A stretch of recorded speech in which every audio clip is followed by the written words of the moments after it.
Medical school, your graduate debt is somewhere around $300,000. Whereas, PA schools look somewhere around like 100 to like 150K. This is Michele Neskey. Since graduating from Yale School of Medicine, she's had about 20 years of experience as a PA, and online is known as the Posh PA, where she helps aspiring PAs get into their dream schools. If you're a student interested in high-paying healthcare careers with less debt, this is an episode you need to watch. This is her career playbook. It's important to describe first what a PA is. Our title actually just changed from physician assistant to physician associate. It's still PA, and that's what we prefer to be called. But basically, a PA is a licensed, nationally certified medical practitioner who takes care of patients in collaboration with a physician. We examine patients, we diagnose illnesses, order tests, prescribe medications, and help create treatment plans. And we work autonomously, but we also work as part of a team. We work with the doctors and the other team to make sure that we're doing the best thing for patients. So that's really kind of what a PA is and does. Got it. And I know a lot of people that are listening that are maybe not as familiar with all the different rules in healthcare. They might come into an office and just see like, hey, you are doctor or not doctor.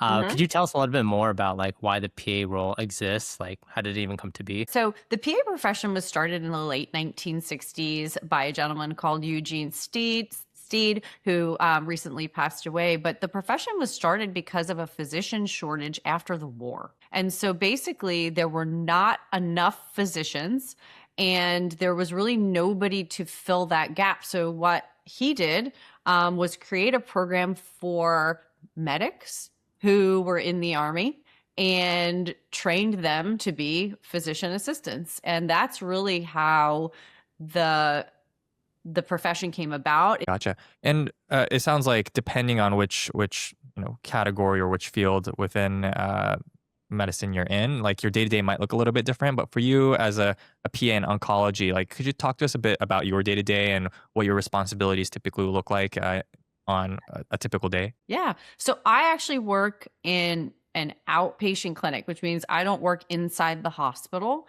I don't, when you see on TV sort of hospital beds and beeping and all that kind of stuff, I don't work in that environment. I work outside where it feels like a typical doctor's office to you. Like if you were to go for your annual checkup or something like that. But what's attached to our office is what's called an infusion center, which is where we give IV treatments and in like shots and things like that to our patients.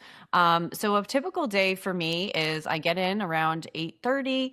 I take a look at the patient list and then I just hit the ground running. So, we go see a patient. I see patients that are getting treatments for cancer. So chemotherapy and different pills and treatments like that. So a lot of times what I'll do is, ask them how their treatment was, what side effects do they have? How can I help them manage those side effects? We'll look at their timeline, review how many treatments they need, and really manage sort of any issues that they're having during their treatment. And then I will order their medications, I'll sign for the medications, and they will go down into the infusion area and the nurses will give the medications down there. And then I come out of the room, I do all my documentation, and then go see the next one. So we typically have about 50 patients in a day, but there's 3 practitioners there. So when I'm there, there's a physician also and a nurse practitioner. But we see the patients like on our own. So like when I go see a patient, the physician doesn't see the patient. Do you know what I mean? And so it's autonomous in that way where I'm seeing the patient and I can manage the things. But if there's an issue, the physician is either there or available by a phone or a covering physician is around or something like that. So a typical day, we're kind of wrapping things up around 4:30 and then I'm home. And then the real work starts with my child. But outside of that, that's basically what a typical day looks like. Yeah, switching gears a little bit, would love to dig in a little bit more to how you ended up in this field. I know you mentioned about like the steps that you took, but curious about like what drew you to healthcare in the first place. And maybe there's a few layers to this, like Why healthcare? Why PA versus becoming a nurse practitioner versus a doctor? Yeah. And yeah, how did you even find your specialty in oncology right now? So going back to college, I actually was a major in genetics. So I always had an interest in science. I actually thought I was going to be like one of these forensic people, who like did all that. And then I took like forensics and I was like, I actually don't like this at all. And I was like, I don't think I can, do this. So I always had like a science driven mindset. And when I graduated from college, I worked in a research lab doing cancer research. I was like in the lab, with the pipettes and like all the experiments. And I did that for a few years. And I'm like, I just don't love this. Like, I don't think this is where the rest of my life is going, And at that point, I had to make a choice. I actually, at that time, never even heard of a PA. So in case you're out there and you're like, what is this person talking about? I didn't hear about a PA until I was like 22 years old. And ultimately, I wound up speaking to a family friend who I grew up with, who was a PA. And I talked to her on the phone and she told me all about what it was like to go to PA school and what she did for a job and all of that. And I was like, well, this sounds like perfect. Like, I don't, have to get a bachelor's in nursing. I don't have to, because I already had a bachelor's degree, right? So I was like, I don't have to spend, 6 years in medical training, all of that kind of thing. And I was like, this could be a good fit. So I did a bunch of research, made sure this is what I wanted to do, shadowed a PA, and then ultimately decided to go that route because I could see this career as being something that grew with me as my personal life changed. So, being in my early 20s, like I didn't know like if I was going to have a family or have kids or whatever, but I knew I kind of wanted that, right? So I was like, I want a career that's going to kind of grow and change with me and all of that. And so this kind of fit the bill. And so I went and had to go back, take some prerequisites. I had to, get some healthcare experience that was clinical, like really hands-on. And then applied to PA school. I graduated from PA school. I actually went into just like regular internal medicine. So I started to get interest, in some areas. And then I moved because my now husband was moving. He's a surgeon for his residency. And when I got to Miami was where I interviewed for my first oncology job. And I just kind of applied on a whim. And I went and I worked for a physician group and I just loved it. I mean, I just fell in love with it. And with the wide range of experiences or that you would encounter day to day, like has there been a moment where you felt like the job was incredibly rewarding for you, or any stories that come to mind when you think of, this is a proud moment for me working in this field? There's so many. There's so many. I think a lot of people think that cancer care is depressing. I actually feel that it's the complete opposite. You get to be part of somebody's journey in the most difficult time in their life. So whether it's, giving them good news that their cancer shrunk, from their tumors got smaller, from the treatment we're giving, or to say, hey, you don't need to come back here anymore. Like you're essentially cured. Or even, hugging family. I mean, you get to really know these people when you're in cancer care. Like you become part of their experience. You see them every 2, 3, 4 weeks. You learn a lot about their life. And I think most recently, a moment that I had was a patient and her husband, who we've been treating for a while, came in and gave each one of us a card. And the card was very specific to each one of us. So, they spent a lot of time writing this and thoughtful and just saying, even though this is a really hard journey, that they were like so happy that we're part of it. And, to me, that's that one card, that experience is like a year's worth of reward, in my opinion. You know what I mean? So when that kind of thing happens, it's very rewarding. It sounds like this is the perfect career for someone who wants to work in an area that's very high impact, very meaningful. But we know no career is perfect. Yes. So if a student wants to come to you and say like, hey, this is my dream career, is there anything that you would warn them about? I would just say, make sure that you have the opportunity to learn about all of them before you decide.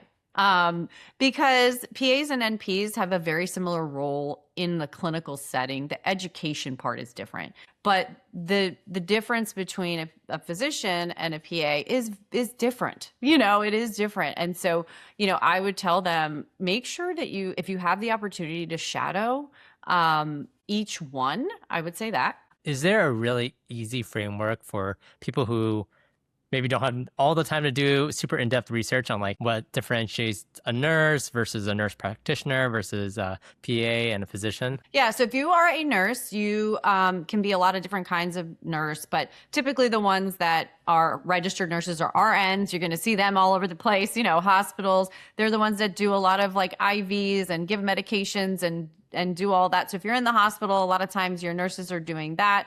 A nurse practitioner is a nurse who has an advanced degree, so a master's level or a doctorate in nursing practice.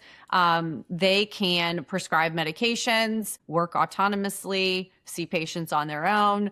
And they typically pick an umbrella. So like when you become a nurse practitioner, a lot of NPs pick a focus. So whether that's adult critical care or women's health or neonatology, and you can switch specialties under that umbrella, but you can't go from being an adult nurse practitioner to a pediatric nurse practitioner without kind of getting another certification. And then you have PAs. So typically to get into PA school, you have to have at least 2,000 hours of hands-on clinical experience. So you need to have some kind of work where you're touching patients before you even get in to PA school. So they want you to have some baseline knowledge of taking care of patients. And so you'll have that. Then you complete a 2-year master's program. And when you come out, it's a lot of what we talked about. Like I said before, I sit next to a nurse practitioner at like every clinic, and we do essentially the same thing when it's in practice. So the biggest difference between PA and NP is education. The education model is different. And for PAs, I could take care of adults today and kids tomorrow without any additional training. And then for a physician, obviously the training is a lot longer. You do 4 years of medical school and then a residency, whether that's in whatever specialty you want it to be, and then go out into practice. As a physician, you have the highest level of authority. So no one is double checking your work. You have the highest level of medical decision making. So you are kind of running the show. And on the topic of schooling, can you explain to us about the costs associated with getting your degree to become a PA? How does that kind of differ from career to from some of those other options, like a physician, for example, and jumping more into what types of salaries can someone expect coming out of schooling or coming out of their degree and just starting off, and how can that kind of evolve over time? Yeah. So it's kind of expensive, but I would say this: medical school, whether it's MD or DO, it's 4 years plus residency. Your common total is over 300,000, like around $300,000. Okay. So you're thinking about tuition for and that's after your undergrad, right? So tuition for medical school, anywhere 50 to 70K ish, plus your residency. You do earn during residency, but it's less. You maybe make like 60,000 a year. But your graduate debt is somewhere around 300. Whereas, PA schools, it depends where you go to PA school. If you're an in-state resident and if it's public versus private, total cost anywhere from 90 to 160,000. Most PA programs are about 26 to 28 months, 27 months. And your debt looks somewhere around like 100 to like 150K. Again, it just depends on the state. NP is probably the least amount of debt. Again, it depends on program type, but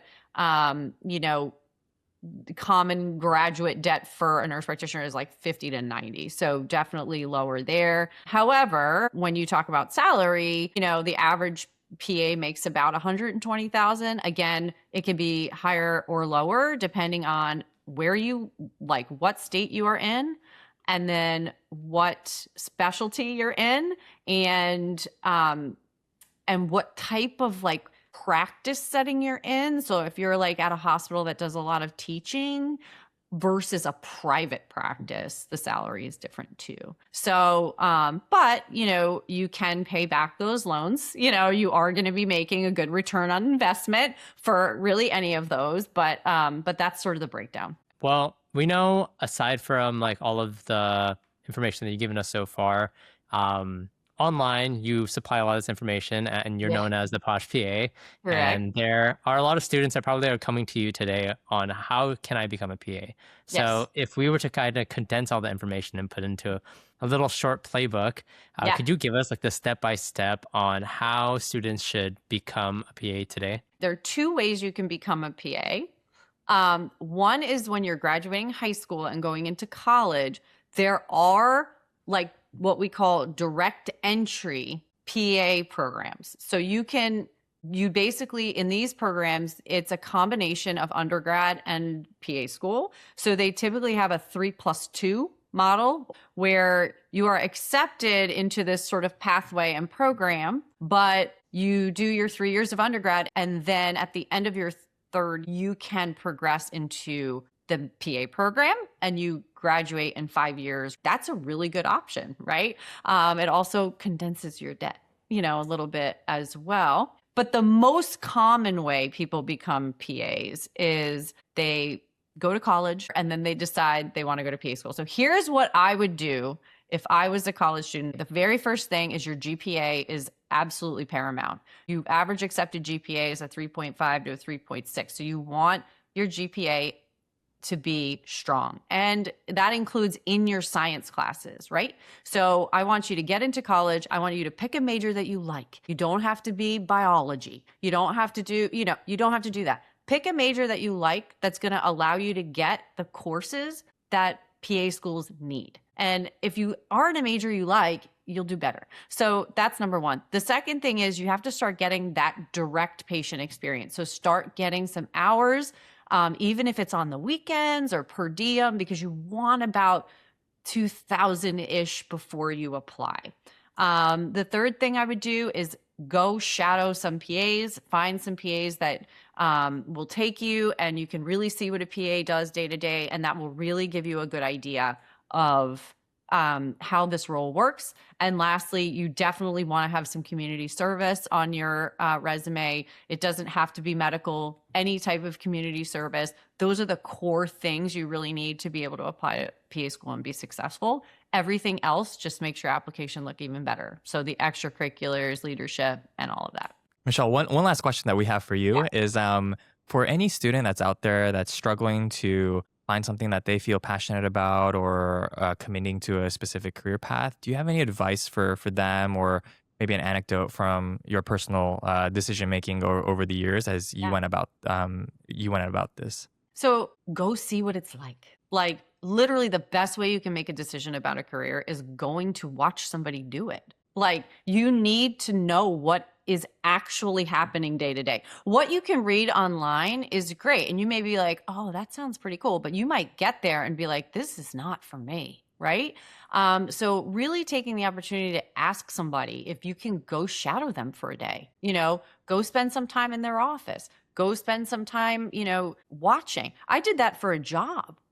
Before I took a job, I'm like, can I just spend a half day here and just see? Like how things run, how people communicate, what's really happening. Because a lot of times when you're in like an interview, everyone's like putting on their best behavior, right? Like you want to go in and see if you have the opportunity, even if it's not a healthcare field, right? Whatever it is, to be like, hey, do you mind if I spend like 3 hours with you? Those are the top ways I feel like people can find people to shadow. Gotcha. And I feel like I've been shadowing a bit by watching The Pit recently. Yes, right? Yes, great. But yeah, well, Michele, that pretty much wraps up the questions we had for you today. I feel like I learned a lot about what it means to be a PA, what it takes to be one. Before we sign off, and generally speaking, like where can people find you? Any socials or anything that you want to share with us today? Yeah, so my YouTube channel is The Posh PA, but you can find me on TikTok, Instagram, LinkedIn. It's Michelle with one L, dot the Posh PA. And I have tons of free content, educational resources, downloadables, all the things. And my website is micheleneskey.com. And that's where you can book a session to talk to me if you're thinking about PA school. Or I have a bunch of other PAs who work with me as well that we all help guide, young students to make the right choice. So yeah, that's where you can find me. Gotcha. Yeah, we'll include all that in the show notes below. And to everyone watching at home, hope you enjoyed today's episode, and we'll see you in the next one. Thanks. Thank you.